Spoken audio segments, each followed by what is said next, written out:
Good morning. Today we will discuss all about the linguistic sexism and feminist linguistic activism. The objectives of this discussion are to raise awareness on gender bias, to understand women and men as regulators, to provide critical relation and language reform, and lastly, to assess feminist language planning and language change. And these are the topics. Number one, women and men as language users and regulators. Number two, feminist linguistic activism, non-sexist language reform.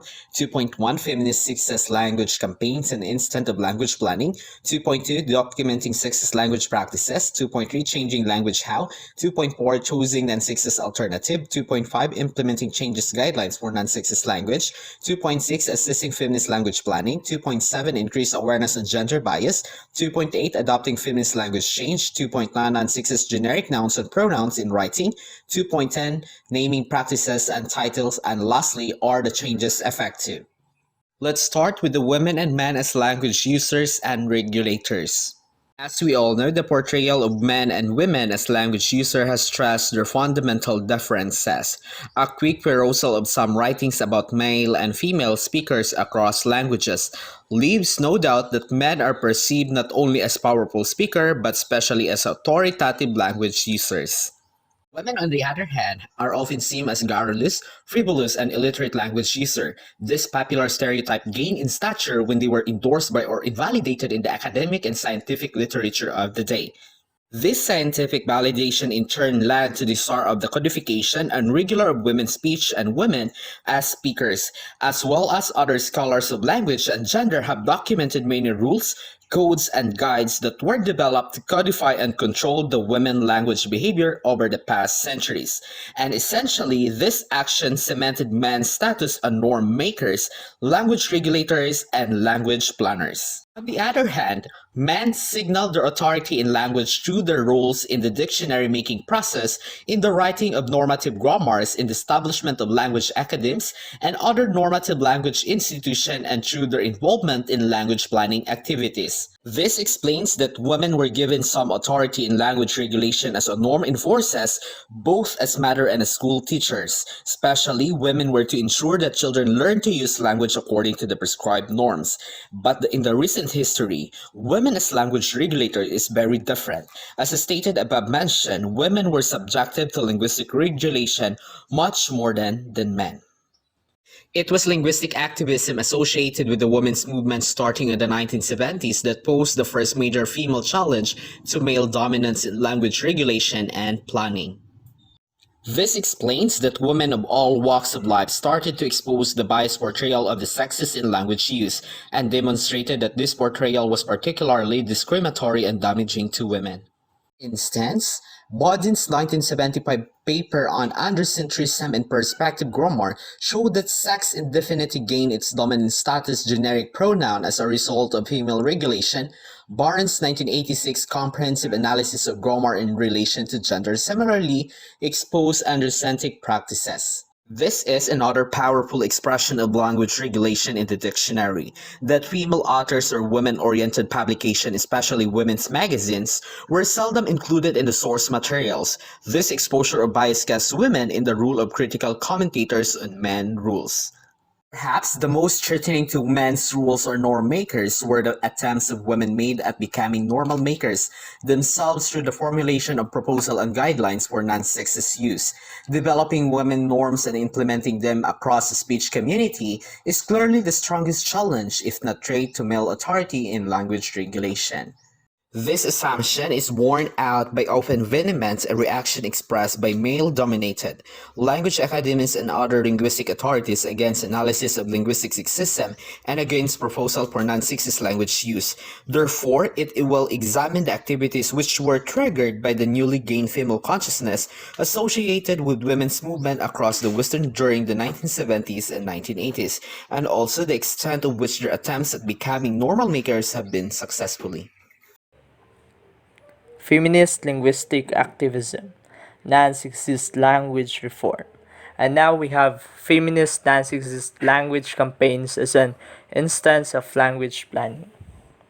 It is important to acknowledge that the debates, actions, and initiatives around the non-sexist language issue are a form of language planning. The marginalization of feminist perspectives on gender and communication in the 1970s and early 1980s had a particularly strong effect on the recognition of feminist linguistics activism as a genuine case of language planning, in this instance of a form of corpus planning. Within this framework, the language planning process is divided into four main stages, which is the fact-finding, the planning stage, implementation stage, and evaluation feedback stage. First, we have the fact finding. The fact finding stage is concerned with documenting the problematic issues and concerns, which is important in part of language planning. And the planning stage focuses on the viability of change as well as on developing proposals for change. In the implementation stage, the methods and venues for promoting and implementing the changes are assessed and the preferred proposals are implemented. In the evaluation feedback stage, language planners seek to assess to what extent the planning and implementation processes have been successful in terms of achieving the goal of the language planning exercise. Sexist language practices. When we say sexist language, it refers to words and phrases that demean, ignore, or stereotype members or either sex or that needlessly call attention to gender. It's a form of biased language. Exposing and documenting sexist practices in language use and communication has been and continues to be a grassroots based activity by feminists with an interest in language and the linguistic representation of the sexes. There is no denying that feminist activists in the USA were the trailblazers in both exposing sexist bias and proposing changes. In the works of Lakoff and Spender and the collection of essays in Nelson became the main reference points for elaborate descriptions of linguistic sexism as it affected the English language. There are a lot of countries in which feminists took an early and active interest in exposing sexist linguistic practices, such as Norway, France, Germany, etc. An example of this practice is found in German where the word Hebam midwife is making way for the new word Entbindungspfleger, literally birthing assistant, as a result of men taking up the role of midwife. Meanwhile, a female midwife has been coined Entbindungspfleger in, a form derived from Entbindungspfleger. And now let's proceed to changing language. How? How the language change. Most feminist language activists were and are proponents of language change as a measure for achieving a more balanced representation of women and men in language. Taking linguistic action to improve the plight of women was seen as an integral part of women's liberation. Furthermore, many language activists subscribe to an interactionist view of language and reality which has its origins in a weaker version of the Sapir-Whorf hypothesis. Language shapes and reflects social reality. Planners whose motivation to change is driven by a belief that language change lags behind social change will adapt different strategies from those activists whose main concern is to expose patriarchal bias in language. For example, a linguist's suggestions for change may be heavily influenced by his or her training in recognizing the distinctive structural elements and properties of language, such as phonemes, morphemes, and grammatical categories, and in recognizing how these elements contribute to creating meaning.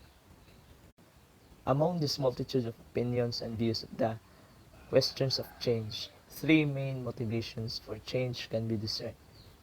Number one, a desire to expose the sexist nature of the current language system.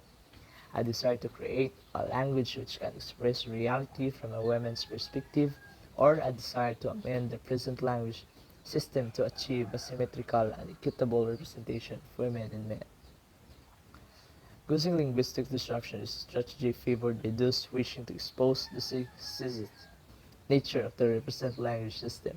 Its advocates claim that this strategy helps people to become aware of this many subtle and not so subtle ways in which the women and the female are discriminated against in language.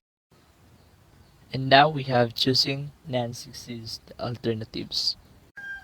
One of the most successful and enduring changes affected by women's liberation movement of the 60s through 80s was the universal adoption of non-sexist language by governmental, business, and educational institutions.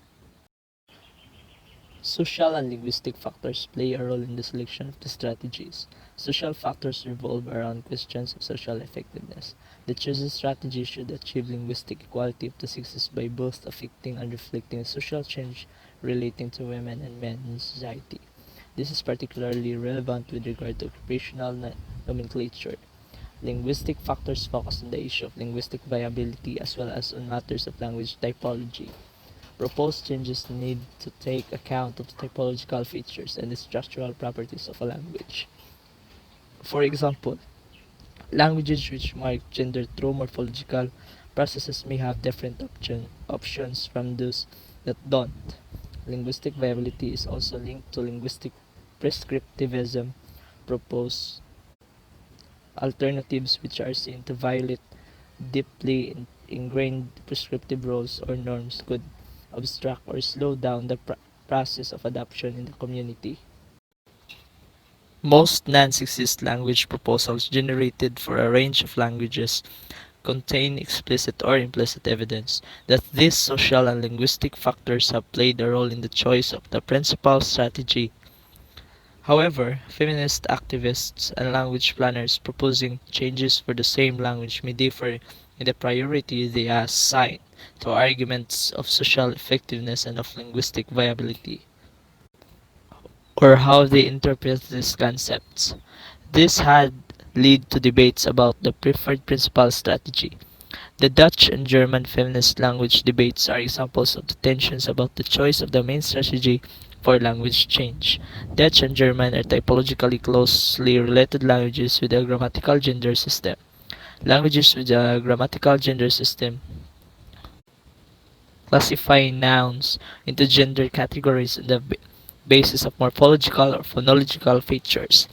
Whilst many have claimed that the grammatical gender system which classifies nouns in the masculine, feminine, or neuter categories is a purely linguistic invention and is not linked to the extra-linguistic category of biological sex.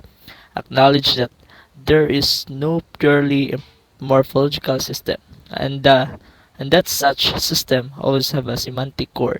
This is particularly obvious in the gender assignment of human nouns, with most nouns referring to women being feminine and those referring to male persons being masculine. For example, both masculine and feminine nouns attract the same. This gender system is labeled common gender. In the case of human agent nouns, grammatical gender largely coincides with biological sex.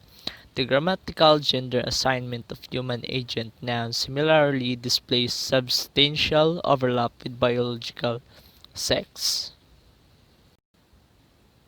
A less radical version of the feminization strategy involves the explicit and consistent use of the feminine forms in gender-specific as well as generic context. In generic context, preference goes to the use of gender-paired formulations, such as der or die, der, in, or der, ler, and die. Learn or the grammatically innovative der, die, learn. This proposal is seen as a linguistically viable option since the German language system is suited for continued formation of feminine, occupational, and human agent nouns through gender suffixation. Unlike Dutch, German has a dominant feminine suffix which continues to be productive. The in suffix I mean the in suffix. There is minimal speaker uncertainty in creating new feminine forms as speakers are not faced with making a selection from a wide variety of options. Concerns about the semantic ambiguity of in are downplayed, as the meaning wife of a male incumbent of an occupation, rather than female incumbent of is disappearing fast. To continue our discussion, now let's proceed to implementing changes, guidelines for non-sexist language use. A crucial component in language planning is the implementation of the proposed changes. Language planners need to identify pathways and mechanisms to implement their proposals so that this can reach and spread through the speech community. The promotion of linguistic disruption and of a newly created woman-centered language was primarily achieved through personal language patterns, often in speech but mainly in writing.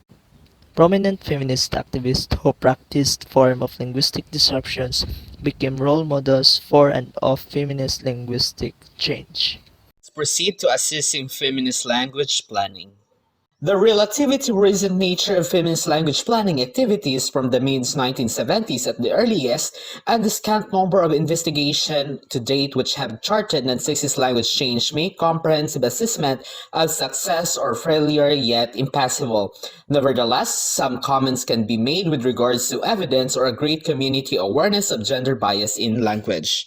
The success of feminist language activism needs to be judged ultimately against the goals of it set to achieve. This includes raising awareness of the gender bias in language and getting the speech community to adopt the proposed changes in a matter that promotes gender equality. Furthermore, the finding of recent and current research projects can shed some light on the adoption of patterns of non-sexist proposed changes in the community. Therefore, it needs assessment of feminist language planning. Discuss the increased awareness of gender bias. There is no doubt that the English language communities in some other species communities, mainly European, the awareness of gender bias in language has been raised markedly as a result of feminist language activism. Although many people still disagree with the claim that there is a gender bias in language or refuse to adopt non-sexist language changes, they have nevertheless been made aware of the problematic nature of language in this respect. It includes apologizing for the use of generic key. Some authors now feel compelled to justify the use of generic key in textbooks, or using man compounds as a generic context, or other self-correct generic key constructions of comment about title use and gender stereotypes. There are such comments continue to be made in the precatory method. They nevertheless show awareness of the problem. The community awareness is also evident in surveys in issues as a gender stereotyping, masculine generic key, use in linguistic asymmetries in occupational nouns and terms of address and naming practices. For example, in 1986, 13% of 200 female respondents were not familiar with Miss as an alternative title for women. By 1996, this had decreased to 4% of 300 women, as the study of Powell's 2001.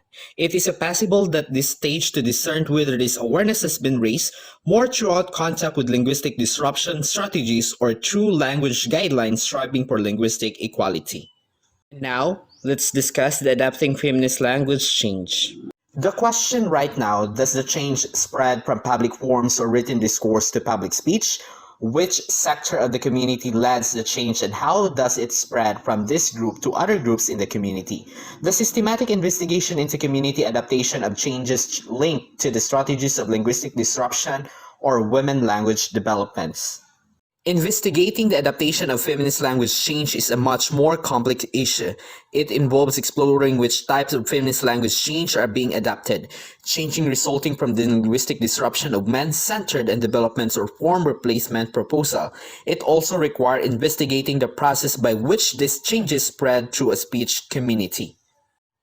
There is certainly evidence that some feminist publications in English, German, Dutch, French, and Spanish continue to use linguistic disruption as a way of keeping readers aware of gender bias in language. Developing women-centered languages remain a preoccupation to poets and creative writers. To date, most such explorations have focused on the adaptation of spread and non-sexist alternatives for generically used nouns and pronouns and symmetrical naming practices or title use. This is to know the knowledge there have not yet any systematic investigation into community, adaptation of changes linked strategy of the linguistic disruption or women-centered language developments. In fact, the linguistic disruption strategy was not intended to be adopted by the community at a large number. Rather, it was used by the linguistic activists to raise the community awareness, sometimes in a more provocative manner. Therefore, it is a proposal of emerging from the linguistic equality and evolving form replacement have received more attention. Now let's proceed to the non-sexist generic nouns and pronouns in writing. The studies by Cooper 1984, Markovitz 1984, Ehrlich and King 1994, and Powell's 1997, and 2000 among others that concern the adaptation of non-sexist generic nouns and pronoun in English. The corpus study of Cooper's 1984, 500,000 words taken from American newspaper and magazines covering the period of 1971 to 1979, noted a dramatic decline in the use of masculine generic noun, including man, compounds, and some decline in the other use of generic he. Markovitz 1984 and Ehrlich and King 1994 focuses on university documents and reveals that the use of non-sexist alternatives for masculine generic nouns and generic he had increased remarkably. Powell's survey on non-sexist generic nouns and pronouns in 2000 jobs advertisements in Australian newspaper found a very high degree of use such forms. Only 5.4% of all generic nouns, example, 180 different occupational and human agents noun used in the advertisement could be considered sex-inclusive terms. There were few instances of man compound of words, with the exception of chairman and handyman. All man compounds occur less than their gender-inclusive counterparts. Therefore, the investigation also showed that the already few female-exclusive terms had been abandoned in favor of gender-neutral ones. For example, there were no air hostesses, only attendants, no salesgirl, saleswoman, or saleslady, only salespersons or salespeople. The study also revealed zero of each generic he in job advertisements. Generic he was replaced mainly by the practice of repeating the generic noun, although there were some instead of he and she. This investigation also reveals some difference in the choice of pronoun, which is more likely linked either to type of speaker or a type of speech genre or both. Educators and academics display a greater use of he or she than other educated speakers, whose preference is more than gender-neutral alternative, singularly they. The observed difference may also reflect the type of speech genre. The first study of Powell's considered mainly parliamentary debates and one-on-one interviews on the radio programs, whereas the second study of Powell's focused on lectures in university or other educational setting. Therefore, that both men and women use non-sexist alternatives more than generic he, it is women, not surprisingly, who lead the adoption.